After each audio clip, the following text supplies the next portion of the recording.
আপনাদের কেউ কেউ জানতে চেয়েছেন যে বিশেষ করে ওই যে হাদিসে রাসূলুল্লাহ সাল্লাল্লাহু আলাইহি ওয়াসাল্লাম বললেন, আমাকে আদেশ করা হয়েছে মানুষদের বিরুদ্ধে আমি কি করে যাব, লড়াই করে যাব, যতক্ষণ না তারা এই সাক্ষ্য দিবে যে আল্লাহ ছাড়া কোনো হক মাবুদ নেই এবং নবী মুহাম্মদ সাল্লাল্লাহু আলাইহি ওয়াসাল্লাম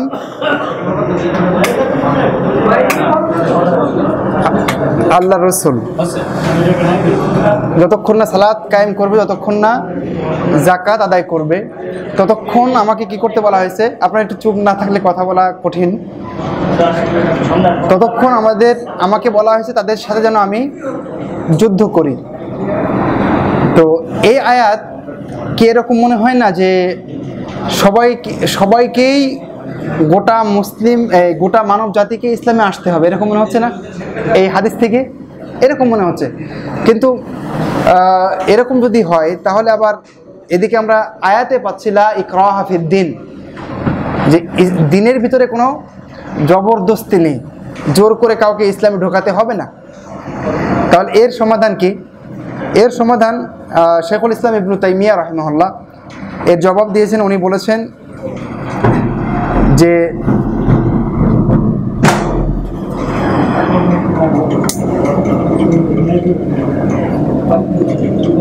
আমি সরাসরি ওনার বক্তব্যটাই পড়তে চাচ্ছি। উনি বলছেন যে কিতালুল মুরাদুহু কিতালুল মুহারিবিন আল্লাযীনা আযিনাল্লাহু ফি কিতালিহিম লাম ইউরিদ কিতাল আল মুআহাদিন। এখান থেকে উদ্দেশ্য হলো যারা মুসলিমদের বিরুদ্ধে যুদ্ধে রত, এখানে তারাই উদ্দেশ্য,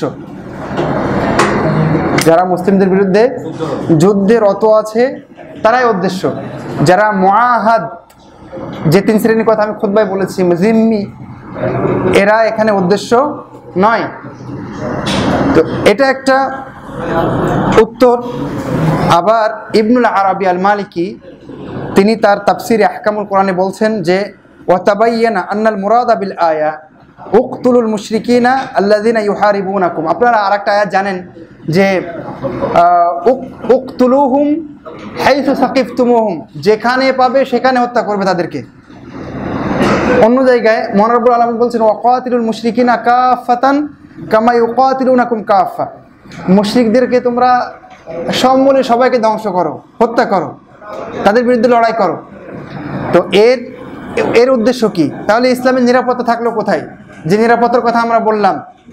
তো ওলামায়ে কেরাম এর ব্যাখ্যায় কি বলেছেন? বলেছেন যে আল্লাযীনা ইউহারিবুনাকুম, ওই সমস্ত কাফেরদের বিরুদ্ধে লড়াই করো যারা তোমাদের বিরুদ্ধে লড়াই করে। কথা বুঝতে পারছেন না? এমনি স্বাভাবিক না, যারা মুস্তামিন, জিম্মি, মুআহিদ, মুআহাদ, এদের বিরুদ্ধে নয়, বরং এর বাইরে যারা হারবি, আহলুল হারব, মুসলিমদের সাথে কি বলছে, যুদ্ধে রত, এদের বিরুদ্ধে লড়াইয়ের কথা বলা হয়েছে, এদের বিরুদ্ধে যুদ্ধের কথা বলা হয়েছে, সবার বিরুদ্ধে নয়। বাকিরা নিরাপত্তা পাবে। যেটা আমরা ইসলামের কি বলে খলিফা, এমনকি রাসূল সাল্লামের জীবনী থেকেও পাই। আল্লাহ রাসূলের সমাজে ইহুদি ছিল না? বানু কুরাইজা, বানু কায়নুকা, বানু নাদির, এরা কি সবাই ইহুদি, মদিনাতে বসবাস তারা করত। অঙ্গীকার ভঙ্গ করার কারণে আল্লাহ রাসূল তাদেরকে বের করে দিয়েছিলেন। কিন্তু যত সময় অঙ্গীকার ছিল তত সময় কিন্তু রাসূলুল্লাহ সাল্লাল্লাহু আলাইহি সাল্লাম তাদের সাথেই বসবাস করেছেন একই সমাজে। সে কারণে আমরা বিধর্মীদের সাথে বসবাস করতে পারবো, তাদেরকে আমরা বাধ্য করব না। তবে আমরা তাদেরকে ইসলামের দাওয়াত দিব, বাধ্য করব না, কারো উপরে আক্রমণ চালাবো না। যারা ভিসা নিয়ে আমাদের দেশে প্রবেশ করে এরা হলো মুস্তামিন, এদেরকে মারা যাবে না। এই যে হলি আর্টিজানের যে ঘটনাটা ঘটেছে, এরকম বিভিন্ন জায়গায় ঘটনা ঘটে, বিদেশিদের উপরে আক্রমণ, এটা জিহাদ নয়। আসলে এই আয়াতগুলো যেখানে বলা হয়েছে ওদেরকে যেখানে পাবে মারবে, সবাইকে মারবে, এই আয়াতগুলোকে ভিন্ন খাতে প্রবাহিত করে এই অপকর্মগুলো করা হয়। আমি আপনাদেরকে বলেছিলাম যে একটু আগে খুতবার ভিতরে, যে আসলে কোরআন এবং হাদিস যদি আমরা তাদের মতো করে না বুঝি তাহলে বিভ্রান্তি, ভ্রষ্টতা অনিবার্য। এই কথাটা কিন্তু খুবই গুরুত্বপূর্ণ কথা বুঝতে পারছেন? কারণ কি, পৃথিবীতে যত পথ এবং মত আছে, ইসলামের নাম নিয়ে দল করে, সেটা খারিজি হোক, মুতাজিলি হোক, আর যত দল আছে, যে কোনো দল যারা ইসলামের নাম নিয়ে দল করে, তাদের কোরআন থেকে দলিল আছে, হাদিস থেকে দলিল আছে, বিশ্বাস করেন? প্রত্যেকটা দলের কোরআন থেকে দলিল আছে, হাদিস থেকে দলিল আছে। এটা আপনাদের বিশ্বাস হয়? বাস্তব কথা। কিন্তু তারা তাদের মতো করে বুঝেছে, সেই কারণে কি হয়েছে, বিভ্রান্ত যারা, তারা বিভ্রান্ত হয়ে গেছে।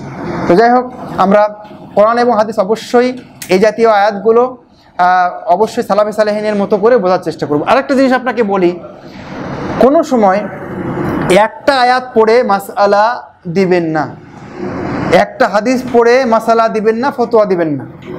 ওই বিষয়ে পক্ষে বিপক্ষে কতগুলো বক্তব্য আছে, সবগুলো বক্তব্য কোরআন এবং হাদিসের বক্তব্য একসাথে করেন।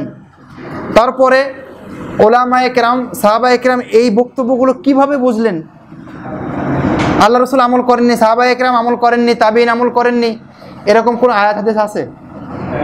সব তাদের জীবনে বাস্তবায়ন করে গেছেন। তাদের জীবনে কিভাবে বাস্তবায়ন করে গেছেন এটা আপনি দেখেন, তারপরে একটা ফতোয়া দেন, সিদ্ধান্ত নেন। একটা আয়াত পড়লেন, একদম জজবা নিয়ে জিহাদে নেমে পড়লেন।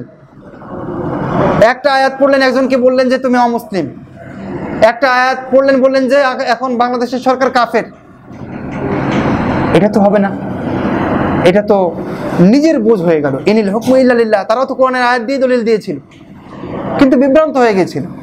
সেই কারণে এটা খুবই জরুরি যে সালাফে সালেহীন যারা চলে গেছেন তাদের বুঝটা আমাদের অবশ্যই ধারণ করতে হবে, না হলে কিন্তু আমরা সঠিক পথ পাবো না। এখানে আরেকটা জিনিস আমাদেরকে বলা হয় যে এরা জিহাদ বিমুখ মানুষ। না না না না, অসম্ভব। জিহাদ ইসলামের সর্বোচ্চ চূড়ার নাম। জারওয়াতু সিনামিল ইসলাম হলো জিহাদ। জিহাদ আল্লাহ রসুল বলেছেন যে যার ভিতরে জিহাদের তামান্না নাই, তার ভিতরে মুনাফিকি আছে। প্রত্যেকটা মুমিনের ভিতরে জিহাদের তামান্না থাকতে হবে। সেই কারণে আমাদের ভিতরে জিহাদের তামান্না আছে। জিহাদের পরিস্থিতি আসলে, জিহাদ যদি সত্যিকার জিহাদ হয়, তাহলে আমরা জিহাদ করার জন্য প্রস্তুত আছি। তবে আমরা জিহাদের নামে কোনোভাবেই বিভ্রান্তি ছড়াতে চাই না। জিহাদের নামে আমরা যত্রতত্র হামলা চালিয়ে শান্ত পরিবেশকে, শৃঙ্খলাপূর্ণ একটা পরিবেশকে আমরা নষ্ট করতে চাই না। এটাকে ইসলাম জিহাদ বলে না। তো আশা করি এই বিষয়টা আপনাদের কাছে স্পষ্ট হয়েছে।